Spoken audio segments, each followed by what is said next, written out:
Hello বন্ধুরা, আমি অনু update with অনু চ্যানেলে তোমাদের স্বাগত। আমি চলে এসেছি তুতে সিরিয়ালের আপডেট নিয়ে। তুতে সিরিয়ালে দেখা যাচ্ছে যে সিদ্ধার্থ নিজের হাত কেটে তুতেকে বিপদের থেকে বাঁচায়। শুধু তুতে নয়, আরও অন্যান্য অসহায় মেয়েদেরকেও সে বাঁচায়। এমনকি এদের যে মূল পান্ডা, যে মহিলাটা, তাকেও সে অ্যারেস্ট করে। আর সিদ্ধার্থ তুতের কাছে ক্ষমা চাইতে বাধ্য হয়। সে বুঝতে পারে যে সেই ভুল ছিল, তুতে ঠিক ছিল। আর এটাও কথা দেয় যে এরপর থেকে তুতের লড়াইয়ে সিদ্ধার্থ তার পাশে থাকবে। তুতে আর সিদ্ধার্থ একসাথেই লড়াইটা লড়। কিন্তু এর আগে কুন্তলকে হাতের নাতে ধরতে হয়। কুন্তলকে ধরতে গিয়েও ধরতে পারে না। কুন্তল পালায় আর বলে কুন্তলকে ধরা নাকি সহজ না। এখন সিদ্ধার্থ চিন্তায় পড়ে গেছে, কুন্তলকে যদি ধরা না যায় তাহলে তো তুতেকে নির্দোষ প্রমাণ করা যাবে না। তাই যে করে হোক কুন্তলকে ধরতে হবে। আর সিদ্ধার্থ মনে মনে ঠিক করে নিয়েছে যে মিসেস লাহিড়িকে কোনো এক আলাদা জায়গায় রাখতে হবে।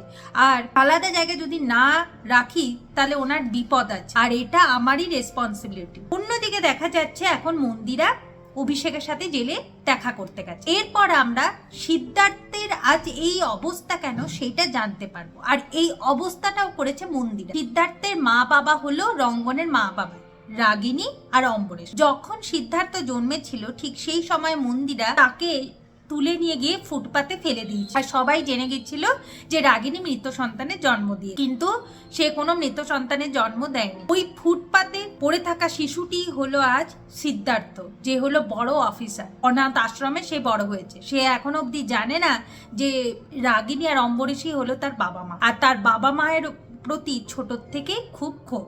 এরপর মন্দিরা বলে যে রঙ্গনকেও সরিয়ে দিয়েছে, ঋষিকাকেও বাড়ি থেকে তাড়িয়ে দিয়েছে, লাহিড়ি বাড়ি এখন তার হাতে, তুতের 12টা বাজিয়ে দিয়েছে।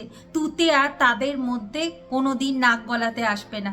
এরপর সে ঠিক করেছে যে ছেলেকে নতুন বছরে জেল থেকে ছাড়িয়ে নিয়ে যাবে, দিয়ে লাহিড়ি বাড়িতে বড় একটা গ্র্যান্ড সেলিব্রেশন। অন্যদিকে আবার রাগিনী রঙ্গনের ফটো দিকে তাকিয়ে আছে, আর রঙ্গনের কথা ভাবছে আর খুব কাঁদছে। সে এখন একটা আশাই আঁকড়ে ধরে বেঁচে আছে যে তার ছেলে রঙ্গন তার কাছে ফিরে আসে। শুধু রঙ্গন নয় বন্ধুরা, তার 2 ছেলে মেয়ে সবাইকেই সে ফিরে পাবে। কারণ তার ছোট ছেলেও তো মরেনি, তার ছোট ছেলে তো বেঁচে আছে। সে হলো আজ এত বড় অফিসার সিদ্ধার্থ। ওইদিকে দেখতে পাবো যে এখন সিদ্ধার্থ তুতেকে তার নিজের ঘরে নিয়ে গিয়ে বলে যে তুতেকে এখানে একটু অ্যাডজাস্ট করে থাকতে হবে। কারণ সিদ্ধার্থর তো বাড়িতে কেউ নেই, ছোট থেকে তাকে কেউ হাত ধরে কিছুই শেখায়নি, নিজেকেই সবকিছু করতে হয়েছে।